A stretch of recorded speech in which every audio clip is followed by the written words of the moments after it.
शुक्लाम्बरधरं विष्णुं शशिवर्णं चतुर्भुजं प्रसन्नवदनं ध्यायेत् सर्वविघ्नोपशान्तये। व्यासं वसिष्ठनप्तारं शक्तेः पौत्रमकल्मषम् पराशरात्मजं वन्दे शुकतातं तपोनिधिम्। व्यासाय विष्णुरूपाय व्यासरूपाय विष्णवे नमो वै ब्रह्मनिधये वासिष्ठाय नमो नमः। अविकाराय शुद्धाय नित्याय परमात्मने सदैकरूपरूपाय विष्णवे सर्वजिष्णवे यस्य स्मरणमात्रेण जन्म संसारबन्धनात् विमुच्यते। नमस्तस्मै विष्णवे प्रभविष्णवे। ॐ नमो विष्णवे प्रभविष्णवे।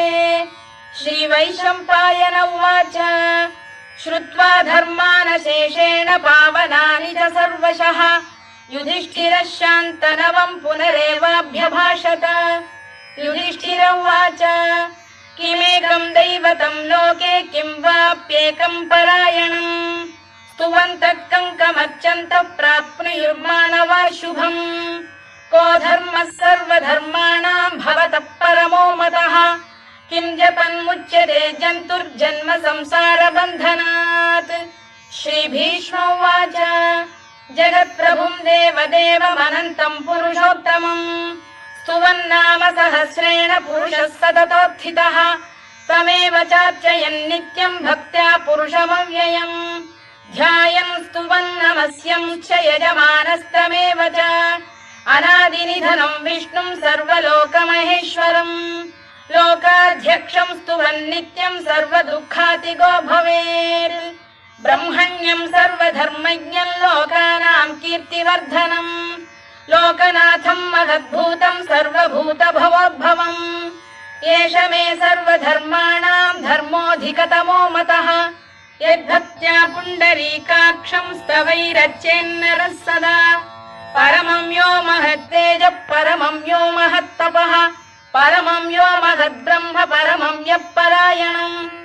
पवित्राणां पवित्रं यो मङ्गलानां च मङ्गलम् दैवतं देवतानां च भूतानां यो व्ययः यतः सर्वाणि भूतानि भवन्त्यादियुगागमे यस्मिंश्च प्रलयं यान्ति पुनरेव युगक्षये तस्य लोकप्रधानस्य जगन्नाथस्य भूपते विष्णोर्नाम सहस्रं मे शृणु पापभयापहम्। यानि नामानि गौणानि विख्यातानि महात्मनः ऋषिभिः परिगीतानि तानि वक्ष्यामि भूतये। ऋषिर्नाम्नां सहस्रस्य वेदव्यासो महामुनिः छन्दोऽनुष्टुप् तथा देवो भगवान् देवकीसुतः अमृतांशुद्भवो बीजं शक्तिर्देवकीनन्दनः त्रिसामा हृदयं तस्य शान्त्यर्थे विनियुज्यते। विष्णुं जिष्णुं महाविष्णुं प्रभविष्णुं महेश्वरम् अनेकरूपदैत्यान्तं नमामि पुरुषोत्तमम्। अस्य श्रीविष्णोर्दिव्यसहस्रनामस्तोत्रमहामन्त्रस्य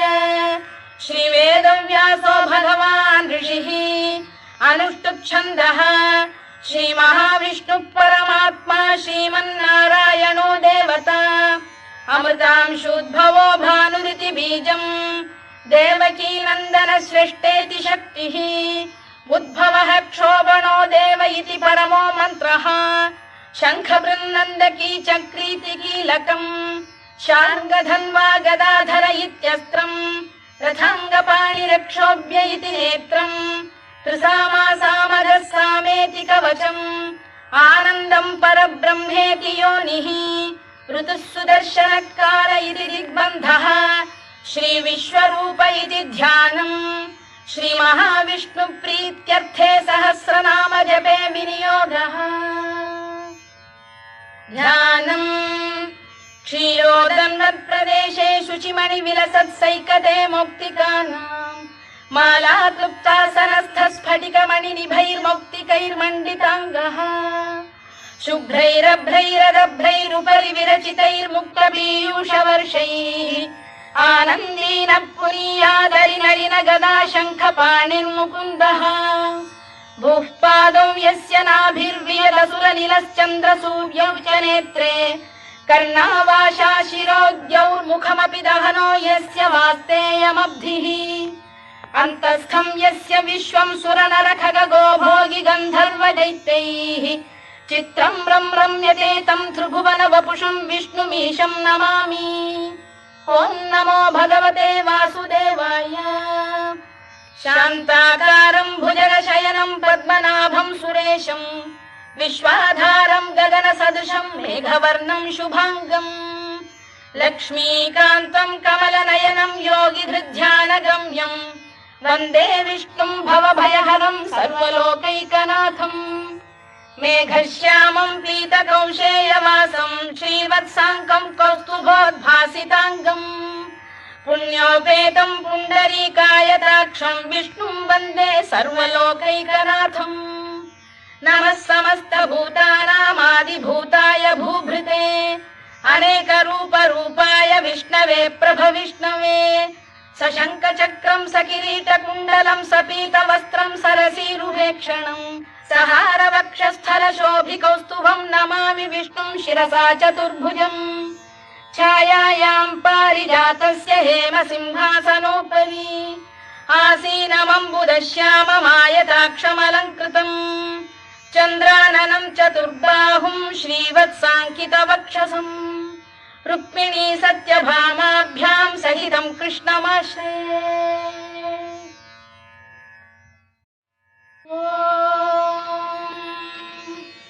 विश्वं विष्णुर्वषत्कारो भूतभव्य भवत्प्रभुः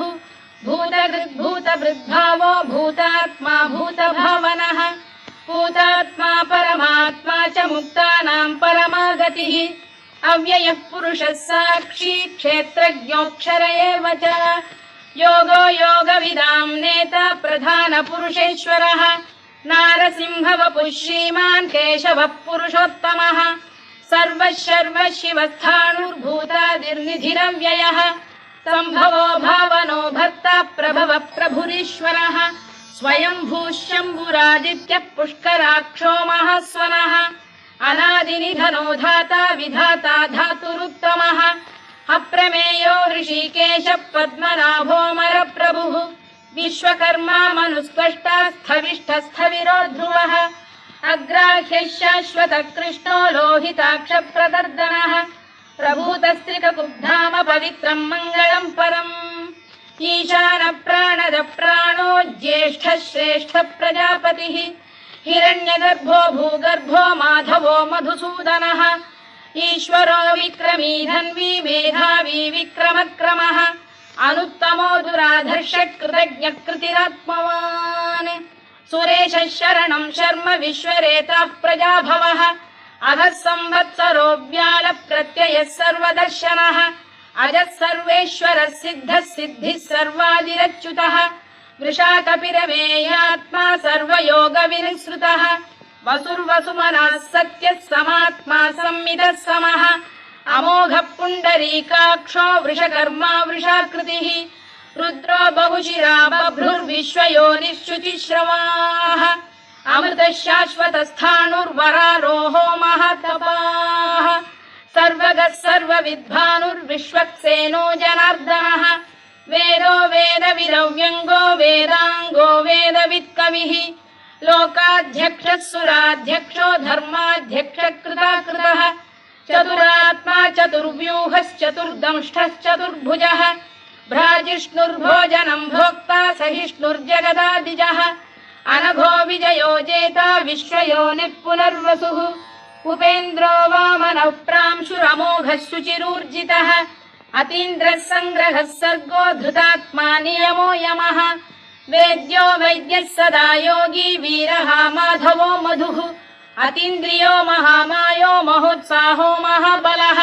महाबुद्धिर्महावीर्यो महाशक्तिर्महाद्युतिः अनिर्देश्य वपुः श्रीमान् अमे आत्मा महाधृधृत् महेश्वासो महीभर्ता श्रीनिवासः सताङ्गतिः अनिरुद्धः सुरानन्दो गोविन्दो गोविदाम्पतिः मरीचिर्दमनो हंसः सुपर्णो भुजगोत्तमः हिरण्यनाभः सुतपाः पद्मनाभः प्रजापतिः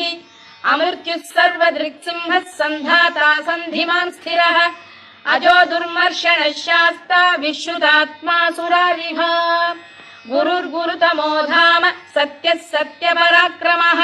निमिषो निमिषस्रग्वी वाचस्पतिरुदारधीः अग्रणीर्ग्रामणी श्रीमान् न्यायो नेता समीरणः सहस्रमूर्धा विश्वात्मा सहस्राक्षः सहस्रपात् आवर्तनो निवृत्तात्मा संवृतः सम्प्रमर्दनः अधः संवर्तको वह्निरनिलो धरणीधरः सुप्रसाद प्रसन्नात्मा विश्वधृत् विश्वभुग्विभुः सत्कर्ता सत्कृतः साधुर्जह्नुर्नारायणो नरः असंख्येयो प्रमेयात्मा विशिष्टः शिष्टकृच्छुचिः सिद्धार्थ सिद्ध संकल्पः सिद्धिदः सिद्धिसाधनः वृषाही वृषभो विष्णुर्वृषपर्वा वृषोदरः वर्धनो वर्धमानश्च विविक्तः श्रुतिसागरः सुभुजो दुर्धरो वाग्मी महेन्द्रो वसुदो वसुः नैकरूपो बृहद्रूपः शिपिविष्टप्रकाशनः ओजस्तेजोद्युदिधरः प्रकाशात्मा प्रतापनः वृद्धस्पष्टाक्षरो मन्त्रश्चन्द्रांशुर्भास्करद्युतिः अमृतांशुद्धवो भानुः शशबिन्दुः सुरेश्वरः औषधम् जगतः सेतुः सत्यधर्मपराक्रमः भूतभव्यभवन्नाथः पवनः पावनो नरः कामः कामकृत्कान्तः कामः कामप्रदप्रभुः युगादिकृद्युगावर्तो नैकमायो महाशनः अदृश्यो व्यक्तरूपश्च सहस्रजिदनन्तजित् इष्टो विशिष्टः शिष्टेष्टः शिखण्डी नघुषो वृषः क्रोधः क्रोधकृत्कर्ता विश्वबाहुर्महीधरः अच्युत प्रथितः प्राणदो वासवानुजः अपां निधिरधिष्ठानमप्रमत्त प्रतिष्ठितः स्कन्दधरो धुर्यो वरदो वायुवाहनः वासुदेवो बृहद्भानुरादिदेवः पुरन्दरः अशोकस्तारणस्तारः शूरः शौरिर्जनेश्वरः अनुकूलः शतावर्तः पद्मी पद्मनिभेक्षणः पद्मनाभोरविन्दाक्षः पद्मगर्भः शरीरभृत् महर्धिर्वृद्धो वृद्धात्मा महाक्षो गरुडध्वजः अतुलः शरभो भीमः समयज्ञो हविर्हरिः सर्वलक्षणलक्षण्यो लक्ष्मीवान् समितिञ्जयः विक्षरो रोहितो मार्गो हेतुर्दामोदरः सः महीधरो महाभागो वेगवानमिताशनः उद्भवः क्षोभणो देवः श्रीगर्भः परमेश्वरः करणं कारणं कर्ता विकर्ता गहनो गुहः व्यवसायो व्यवस्थानः संस्थानस्थानदो ध्रुवः परद्धिः परमस्पष्टस्तुष्टः पुष्टः शुभेक्षणः रामो विरामो विरतो मार्गो नेयो नयोनयः वीरः शक्तिमतां श्रेष्ठो धर्मो धर्मविदुत्तमः वैकुण्ठः पुरुषः प्राणद प्रणवपृतुः हिरण्यगर्भः शत्रुघ्नो व्याप्तो वायुरधोक्षजः ऋतुः सुदर्शनकारः परमेष्ठी परिग्रहः उग्रः संवत्सरो दक्षो विश्रामो विश्वदक्षिणः विस्तारस्थावरस्थाणुः प्रमाणं बीजमव्ययम् अर्थोऽनर्थो महाकोशो महाभोगो महाधनः अनिर्विण्णस्थविष्ठो भूर्धर्मयूपो महामखः नक्षत्रनेमिर्नक्षत्री क्षमः क्षामः समीहनः यज्ञयुज्यो महेज्यश्च क्रतुः सत्रं सदां गतिः सर्वदर्शी विमुक्तात्मा सर्वज्ञो ज्ञानमुत्तमम् सुव्रतः सुमुखः सूक्ष्मः सुघोषः सुखदः सुहृद् मनोहरो जितक्रोधो वीरबाहुर्विदारणः स्वापनः स्ववशो व्यापी नैकात्मा नैककर्मकृत् वत्सलो वत्सी रत्नगर्भोधनेश्वरः धर्मकृद्धर्मी सदसक्षरमक्षरम् अविज्ञाता सहस्रांशुर्विधाता कृतलक्षणः गभस्तिनेमिः सप्तस्तः सिंहो भूतमहेश्वरः आदिदेवो महादेवो देवेशो देवभृद्गुरुः उत्तरो गोपतिर्गोप्ता ज्ञानगम्यः पुरातनः शरीरभूतभृद्भोक्ता कपीन्द्रो भूरि दक्षिणः सोमपोऽमृतपः सोमः पुरुजित् पुरुषत्तमः विनयो जयः सत्यसन्धो दाशार्हः सात्वतां पतिः जीवो विनयिता साक्षी मुकुन्दो मितविक्रमः अम्भोनिधिरनन्तात्मा महोदधिशयोऽन्तकः अजो महार्घ स्वाभाव्यो जितामित्रप्रमोदनः आनन्दो नन्दनो नन्दः सत्यधर्मात्रिविक्रमः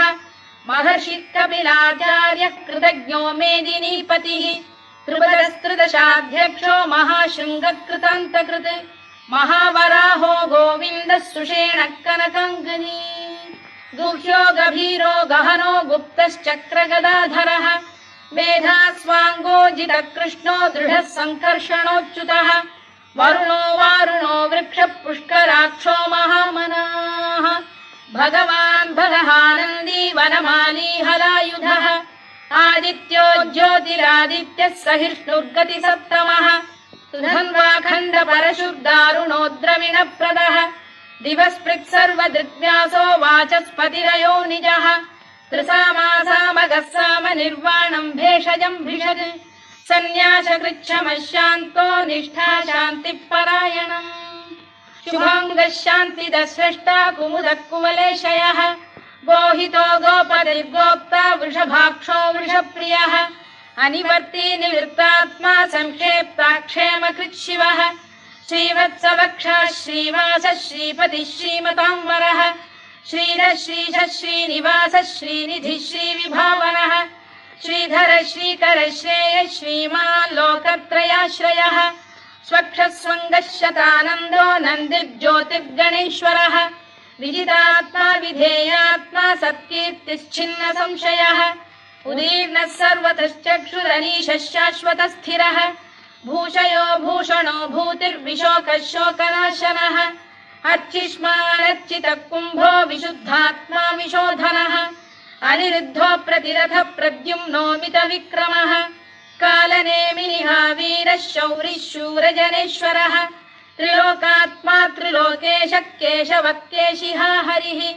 कामदेवः कामपालः कामी कान्तकृतागमः अनिर्देश्य वपुर्विष्णुर्वीरोऽनन्तो धनञ्जयः ब्रह्मण्यो ब्रह्मकृद्ब्रह्मा ब्रह्म ब्रह्मविवर्धनः ब्रह्मविब्राह्मणो ब्रह्मी ब्रह्मज्ञो ब्राह्मणप्रियः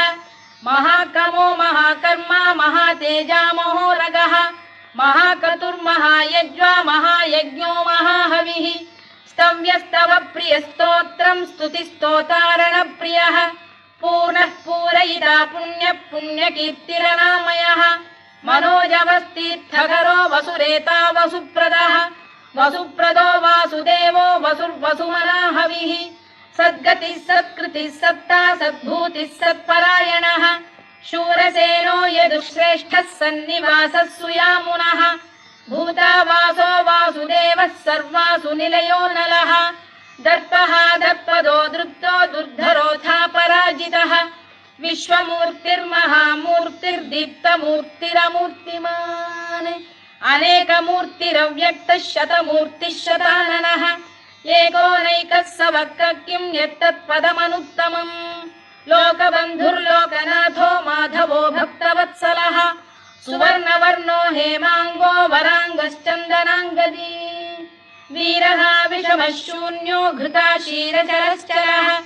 अमानी मानदो मान्यो लोकस्वामी त्रिलोकधृत् सुमेधा मेधजो धन्यः सत्यमेधाधराधरः तेजो वृषोद्युतिधरः सर्वशत्रभृताम्बरः प्रग्रहो निग्रहो व्यग्रो नैकशृङ्गो गदाग्रजः चतुर्मूर्तिश्चतुर्बाहुश्चतुर्व्यूहश्चतुर्गतिः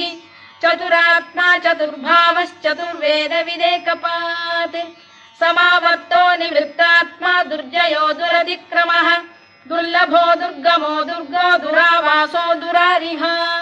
शुभाङ्गो लोकसारङ्गः सुतन्तुस्तन्तु वर्धनः इन्द्रकर्मा महाकर्मा कृतकर्मा कृतागमः उद्भवः सुन्दरः सुन्दो रत्ननाभः सुलोचनः अर्को वाजसनः शृङ्गी जयन्तः सर्वविजयी सुवर्णबिन्दुरक्षोभ्यः सर्ववागीश्वरेश्वरः महाह्रदो महागर्तो महाभूतो महानिधिः कुमुदः कुन्दरः कुन्दः पर्जन्यः पावनो निलः अमृताशोऽमृतवपुः सर्वज्ञः सर्वतोमुखः सुलभः सुव्रतः सिद्धः शत्रुजिच्छत्रुतापनः न्यग्रोधोदुम्बरोश्चतश्चाणूरान्ध्रैषूदनः सहस्रार्चिः सप्तजिह्वः सप्तैधा सप्तवाहनः अमूर्तिरनघोचिन्त्यो भयकृद्भयनाशनः अणुबृहत्कृशस्थूलो गुणभृन्निर्गुणो महान् अधृतस्वधृतस्वास्य प्राग्वंशो वंशवर्धनः धारभृत्कथितो योगी योगीशः सर्वकामदः आश्रमश्रमणः क्षामः सुपर्णो वायुवाहनः धनुर्धरो धनुर्वेदो दण्डो दमयिता दमः अपराजितः सर्वसहो नियन्ता नियमो यमः सत्त्ववान् सात्विकः सत्यः सत्यधर्मपरायणः अभिप्रायप्रियार्होः प्रियकृत्प्रीतिवर्धनः विहाय सगतिर्ज्योतिः सुरुचिर्पुतभुग्विभुः रविर्विरोचनः सूर्यः सविता रविलोचनः अनन्तो हुतभुग्भोक्ता सुखदो नैकजोऽग्रजः अनिर्विण्णः सदामर्षी लोकाधिष्ठानमद्भुतः सनातनतमः कपिलः कपिरव्ययः स्वस्तिदः स्वस्तिकृत् स्वस्ति स्वस्ति भुक् स्वस्ति दक्षिणः आरौद्रः कुण्डली चक्री विक्रम्यूर्जितशासनः शब्दातिगः शब्दसः शिशिरः शर्वरीकरः अक्रूरपेशलो दक्षो दक्षिणः क्षमिणां वरः विद्वत्तमो वीतभयः पुण्यश्रवणकीर्तनः उत्तारणो दुष्कृतिः पुण्यो दुःस्वप्ननाशनः वीरः रक्षणः सन्तो जीवनपर्यवस्थितः अनन्तरूपोऽनन्तश्रीर्जितमन्युर्भयापहः चतुरश्रो गभीरात्मा विदिशो व्यादिशो दिशः अनादिर्भूर्भुवो लक्ष्मी सुवीरो रुचिराङ्गदः जननो जनजन्मादिर्भीमो भीमपराक्रमः आधारनिलयो धाता पुष्पहास प्रजागरः ऊर्ध्वगः सत्त्वथाचार प्राणद प्रणवप्रणः प्रमाणं प्राणनिलय प्राणभृत् प्राणजीवनः तत्त्वं तत्त्वविदेकात्मा जन्म मृत्युजरातिगः भूर्भुवः स्वस्तरुस्तारः सविता प्रपितामहः यज्ञो यज्ञपतिर्यज्वा यज्ञाङ्गो यज्ञवाहनः यज्ञभृद्यज्ञकृद्यज्ञी यज्ञभुग्यज्ञसाधनः यज्ञान्तकृद्यज्ञगुह्यमन्नमन्नाद एव च आत्मयोनिः स्वयं जातो वैखानः सामगायनः देवकीनन्दनः स्रष्टा क्षितीशः पापनाशनः शङ्खबृन्नन्दकी चक्री शार्ङ्गधन्वा गदाधरः तथाङ्गपाणिरक्षोभ्यः सर्वप्रहरणायुधः सर्वप्रहरणायुधो नम इति वनमाली गरीशाङ्गी शङ्खी चक्री च नन्दकी श्रीमान्नारायणो विष्णुर्वासुदेवोऽभिरक्षतु वनमाली गरीशाङ्गी शङ्खी चक्री च नन्दकी श्रीमान्नारायणो विष्णुर्वासुदेवोऽभिरक्षतु वनमाली गरीशाङ्गी शङ्खी चक्री च नन्दकी श्रीमान्नारायणो विष्णुर्वासुदेवोऽभिरक्षतु इतीदं कीर्तनीयस्य केशवस्य महात्मनः नाम्नां सहस्रं दिव्यानामशेषेण प्रकीर्तितम् य इदं शृणुयात् नित्यं यश्चापि परिकीर्तयेत् नाशुभं प्राप्नुयात् किञ्चित् सोमुत्रेह च मानवः वेदान्तको ब्राह्मणः स्यात् क्षत्रियो विजयी भवेत् वैश्यो धनसमृद्धः स्यात् शूद्रः सुखमवाप्नुयात् धर्मार्थी प्राप्नुयात् धर्ममर्थार्थी चार्थमाप्नुयात् कामानवाप्नुयात् कामी प्रजार्थी चाप्नुयात् प्रजाम् भक्तिमान् यः सदोत्थाय शुचिस्तद्गतमानसः सहस्रं वासुदेवस्य नाम्नामेतत्र कीर्तयेत् यशः प्राप्नोति विपुलं याति प्राधान्यमेव च अचलां श्रियमाप्नोति श्रेयः प्राप्नोत्यनुत्तमम् न भयं क्वचिदाप्नोति वीर्यं तेजश्च विन्दति भवत्यरोगोद्युतिमान् बलरूपगुणान्वितः रोगात्तो मुच्यते रोगात् बद्धो मुच्येत बन्धनात् भयान्मुच्येत भीतस्तु मुच्येतापन्न आपदः दुर्गाण्यतितरत्याशु पुरुषः पुरुषोत्तमम् सुवन्नाम सहस्रेण नित्यं भक्तिसमन्वितः वासुदेवाश्रयो मर्त्यो वासुदेवपरायणः सर्वपापविशुद्धात्मा याति ब्रह्म सनातनम् न वासुदेव भक्तानामशुभं विद्यते क्वचित् जन्म मृत्युजरा व्याधि भयं नैवोपजायते इमं स्तवमधीयानः श्रद्धा भक्ति समन्वितः युज्येतात्मसुखक्षान्तिः श्रीधृतिस्मृतिकीर्तिभिः न क्रोधो न च मात्सर्यं न लोभो न शुभामतिः भवन्ति कृतपुण्यानां भक्तानां पुरुषोत्तमे द्यौः स चन्द्रार्कनक्षत्राखं दिशो भूर्महो दधिः वासुदेवस्य वीर्येण विधृतानि महात्मनः ससुरासुरगन्धर्वं स यक्षोरगराक्षसम् जगत्वशे वर्ततेदं कृष्णस्य सचराचरम् इन्द्रियाणि मनो बुद्धिः सत्त्वं तेजो बलं धृतिः वासुदेवात्मकान्याहुः क्षेत्रं क्षेत्रज्ञ एव च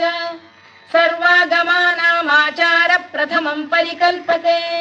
आचार प्रभवो धर्मो धर्मस्य प्रभुरच्युतः ऋषयः पितरो देवा महाभूतानि धातवः जङ्गमा जङ्गमं चेदं जगन्नारायणोद्भवम् योगो ज्ञानं तथा साङ्ख्यं विद्या शिल्पादिकर्म च वेदाः शास्त्राणि विज्ञानमेतत् सर्वं जनार्दनात् एको विष्णुर्महद्भूतं पृथग्भूतान्यनेकशः त्रीन् लोकान् व्याप्य भूतात्मा भुङ्क्ते विश्वभुवव्ययः इमं स्तवं भगवतो विष्णोर्व्यासेन कीर्तितम् पठेद्य इच्छेत् पुरुषः श्रेयत् प्राप्तुं सुखानि च विश्वेश्वरमजं देवं जगतः प्रभुमव्ययम् भजन्ति ये पुष्कराक्षं न ते यान्ति पराभवम् न ते यान्ति पराभवम् ओन्नम इति अर्जुनोवाच पद्मपत्र विशालाक्ष पद्मनाभ सुरोत्तमा भक्तानामनुरक्तानां त्राता भव जनार्दन श्रीभगवानुवाच यो मां नाम सहस्रेण स्तोतुमिच्छति पाण्डव सोऽहमेकेन श्लोकेन स्तुत एव न संशयः स्तुत एव न संशयोन्नम इति व्यास उवाच वासनाद् वासुदेवस्य वासितं भुवनत्रयम् सर्वभूतनिवासोऽसि वासुदेव नमोऽस्तु ते वासुदेव नमोऽस्तु ते ओन्नम इति पार्वत्युवाच केनोपायेन लघुना विष्णोर्नाम सहस्रकम् पठ्यते पण्डितैर्नित्यं श्रोतुमिच्छाम्यहं प्रभो ईश्वर उवाच श्रीराम राम रामेति रमे रामे मनोरमे सहस्रनाम तत्तुल्यं राम नाम वरानने श्रीराम राम रामेति रमे रामे मनोरमे सहस्रनाम तत्तुल्यं राम नाम वरानने श्रीराम राम रामेति रमे रामे मनोरमे सहस्रनाम तत्तुल्यं राम नाम वरानने राम नाम वरानन ओन्नम इति ब्रह्मोवाच नमोऽस्त्वनन्ताय सहस्रमूर्तये सहस्रपादाक्षि शिरोरुबाहवे सहस्रनाम्ने पुरुषाय शाश्वते सहस्रकोटियुगधारिणे नमः सहस्रकोटियुगधारिणे नमः ओन्नम इति सञ्जय उवाच यत्र योगेश्वर कृष्णो यत्र पार्थो धनुर्धरः तत्र श्रीविजयो भूतिर्ध्रुवा नीतिर्मतिर्मम श्रीभगवानुवाच अनन्याश्चिन्तयन्तो मां ये जनाः पर्युपासते तेषां नित्याभियुक्तानां योगक्षेमं वहाम्यहम् परित्राणाय साधूनां विनाशाय च दुष्कृतां धर्म संस्थापनार्थाय संभवामि युगे युगे आर्ता विषण्णाः शिथिलाश्च भीता घोरेषु च व्याधिषु वर्तमानाः संकीर्त्य नारायण शब्दमात्रं विमुक्तदुःखाः सुखिनो भवन्तु कायेन वाचा मनसेन्द्रियैर्वा बुद्ध्यात्मना वा प्रकृते स्वभावात् करोमि यद्यत् सकलं परस्मै नारायणायेति समर्पयामि।